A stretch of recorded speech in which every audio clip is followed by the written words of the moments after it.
LCARA HAMRadio presents a Time Machine Tuesday vintage video release. Welcome to Lake Cumberland Amateur Radio Association. You can find us at LCARA.net, on Facebook, on YouTube, and on Instagram.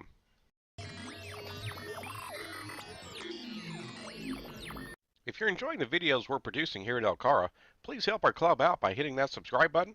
Also, give us some feedback on our videos. Click the like button, share with anybody who may find it interesting, and be sure and hit the bell icon to make sure you get notified of the next video release. All right, we're starting part 2 of the Link Dipole project. Got KY4CKP. Chris, what have we done so far this morning to get started? Well, we've got our pole set back up, so we have our consistent platform. We've got our first link in place. We've measured the next distance from the center point so that we can go out and get to 20 meters this time. Did 10 yesterday. So we're going to go to the next link, which is 20. We'll just keep working our way out towards 80 meters. So we just got some temporary line on here so we can get everything off the ground. Right. We're going to check the SWR. So we're going to put our pole back up to its proper height. Yeah. And then test it out and see what our SWR is. Do a little bit of fine tuning, put in the next set of links.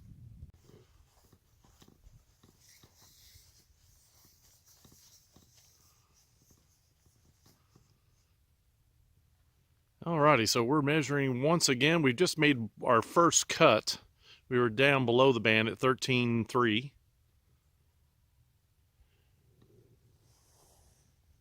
How are we looking now, AC4DM?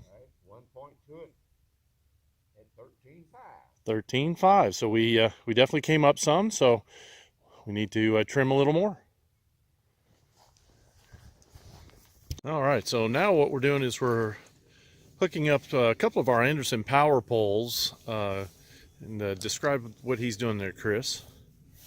We've already crimped on the metal connector and insert for the power pole. Now we're just slipping that into the plastic housing. Make sure we get our snap as they snap all the way in. Small screwdriver can help with that, especially on a cold day like today. And this wire is a little bit softer. Small flexible wire, you can't push it in. But they get kind of hard to do.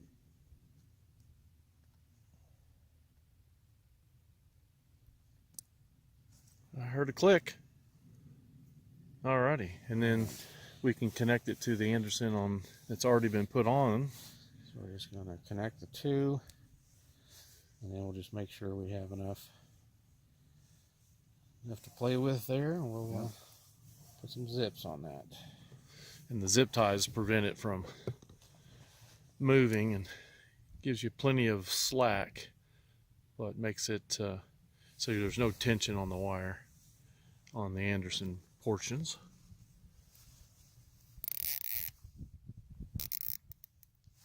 Now we've got a handy dandy zip cutter tool that tightens it good and tight and doesn't leave a nasty edge to scratch or cut you.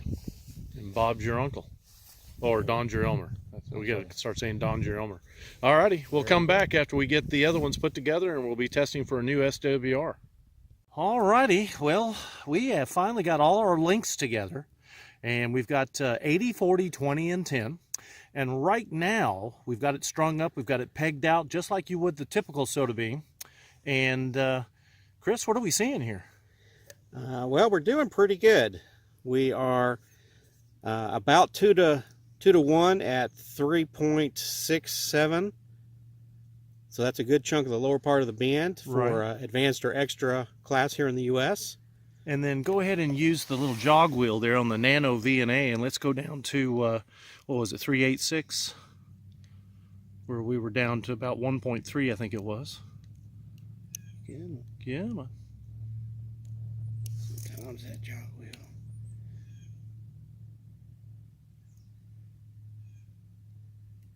Yeah. Let's see. So now we're down pretty close to the bottom. We're at 3.836 on 80 meters. And what are we looking at there, Chris? 1.18. 1.18. We need to take it down and fine tune it some more?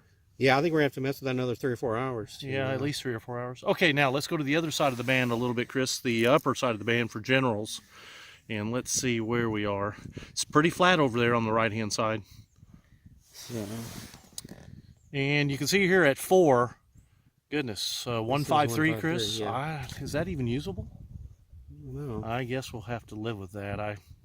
It is what it is. All right, so that was 80 meters here utilizing the Nano VNA. And again, for full transparency, we already tested this with the MFJ as we were doing our field tests, but we wanted to get the Nano VNA out to show you basically the same numbers.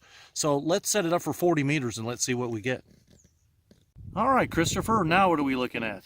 Well, we're looking at 40 meters now. We've got it showing the scale 7125 to 7300. So here in the U.S., extra advanced all the way up to general. And we're all the way down 7125 or 6. And we've only got, what, 1.25? Yeah, it's tiny over there on the 717. You can see how flat that band is, and we can bring it towards the middle. So 1.21. Wow. And if we go out to the top there, 1.42. Angle it down just a smidgen. There you go. That's amazing. That's great numbers. Very flat all the way across Right. on 40 meters. Everything's usable. All righty, let's check 20 meters next. All right, Chris, now we're set to 20 meters. What's the VNA showing us now? Well, it's showing incredibly flat. We were kind of surprised. We have double checked this with the MFJ. It's pretty similar numbers. Everywhere from, what, 14.4 to even down to 1400. Right, We 14,000. are between about 123 and going up to around 132. Right.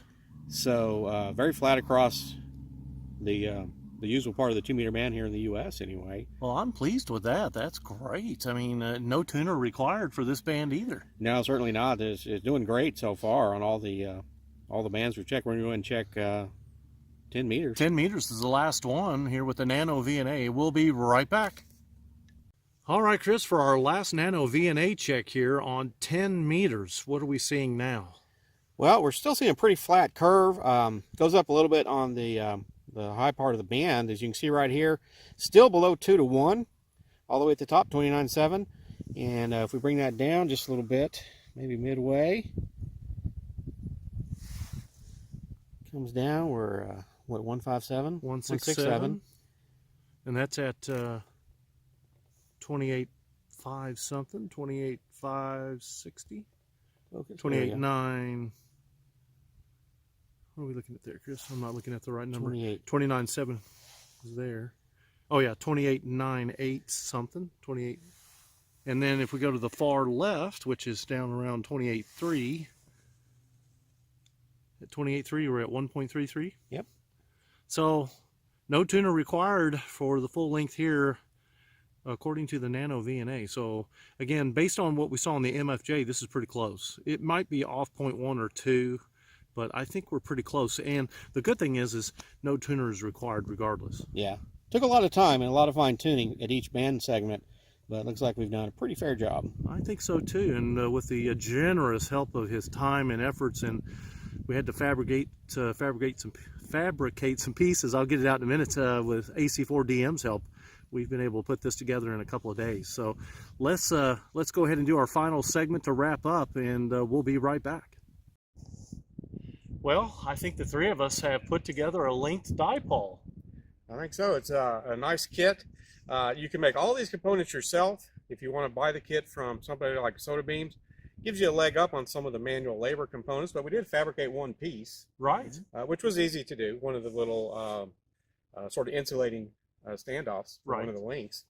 A couple of days taking your time and learning a few things along the way, but it turned out really well. Right. And Don, what was some of the equipment we used today to fabricate that one piece? well, that one piece we used a piece of Bakelite we had and a little band saw. We cut it into pieces we needed and a drill press. And a that drill took care of it. press. That's all it took. It never hurts to have somebody like a Don, an Elmer in your club that has accumulated tools over a lifetime. And when you're missing something, or if you need something extra, to actually fabricate those pieces on premises, that was a lot of fun today. I can't express how much fun I had with that. And you know, taking a known good unit, I already had a Soda Beans that we've featured on a couple of videos, Chris, and it works really well. It's very sensitive because it's half wave. To build one similar to it, but not exactly like it, we used Anderson power poles for the links instead of the clips. We used heavier gauge wire, but still very easily manageable wire. But we created the toroid. We had to solder some things. Had to put an SMA connector on there with Don's help. But we did 10, 20, 40, and 80 meters because we thought those would be a little more usable. The actual soda beam itself comes from 20, 30, 40, and 80.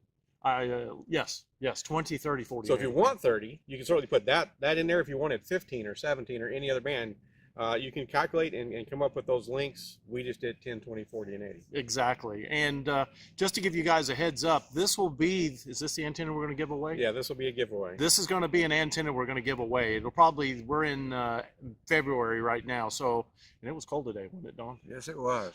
It was cold today, but it's February. We're probably looking to give this antenna away probably in March, somewhere in that time frame. Don't hold us to that, but that's kind of what we're looking at.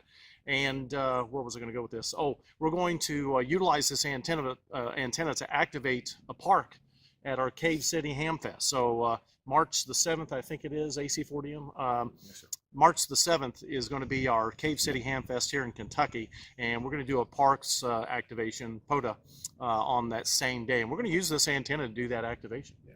So we'll put it to use and we'll record some of that, of course, and then we'll be giving it away. Absolutely. I had a great time. This was a lot of fun. It does take a little bit of time, but what this has really showed the three of us, not Chris and I more than Don, because he's done this before, but is you can do this yourself. Just take your time, have a consistent testing ability, right, and you can get good results. Good results. For the Lake Cumberland Amateur Radio Association, I'm KY4 BDP Brian. I'm Chris, KY4CKP. And I'm Don, AC4DM. 73. 73, there one.